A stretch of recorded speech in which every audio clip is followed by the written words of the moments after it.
There's actually a time and a place for oil, lubrication, grease, or some form of Loctite. Let's talk about a couple of the specifics. First and foremost, there's a difference between red Loctite and the other colors. I just look at blue and red. Red is the one that you have to use heat to remove. I use red very sparingly, and it's usually when I absolutely don't want a gun to come apart. My competition guns, my defensive guns. Let's talk about grease.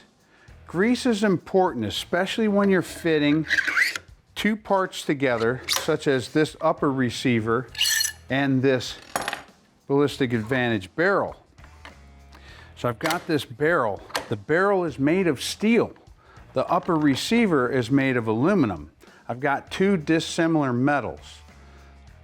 When I put the barrel in, I am absolutely going to lubricate this barrel extension, because this barrel extension is a very fine machine fit inside of that upper receiver.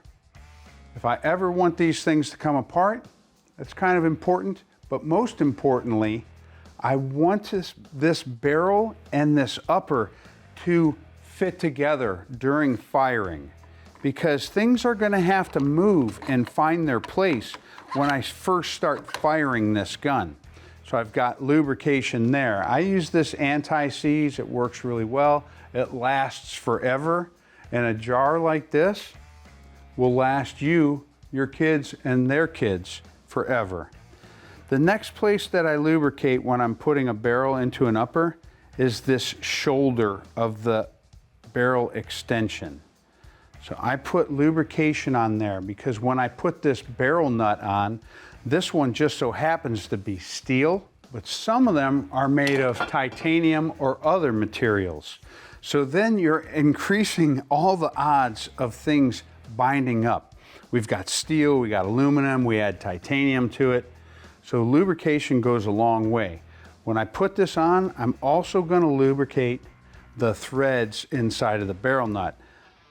But I think what I'll do to save the mess with this anti-seize is I'm going to put it on the threads of the upper receiver.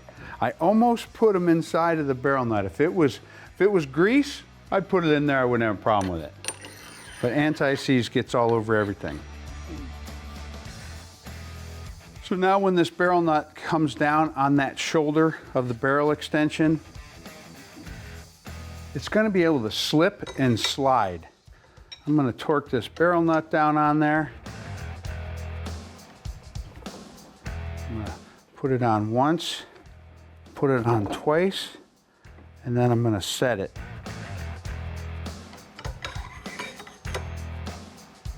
Barrel nuts are usually torqued on anywhere between 40 and 80 foot-pounds. So unless you're really being gentle with it, you're probably not going to have a problem getting it tight. Once those are on, then we'll talk about the time for Loctite. That's a good fit. I like that.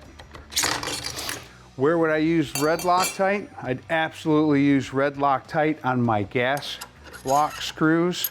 When I put that gas block on, I would get them, I'd put one in to set it in place. I'd take one out, put red Loctite on it. Red Loctite requires heat. To get that gas block off, I have to use a torch. Blue Loctite, I'm absolutely going to use some blue Loctite on these set screws that help to hold and index this handguard. So there's a time and a place for everything. There's a time for grease, there's a time for lube, oil, and there's also a time for putting things together permanently and using your Loctites. Make sure you know the difference between red, blue, purple, all the different colors out there. Read the directions, look at the temperatures or the forces necessary to break it, and you probably won't have any problems.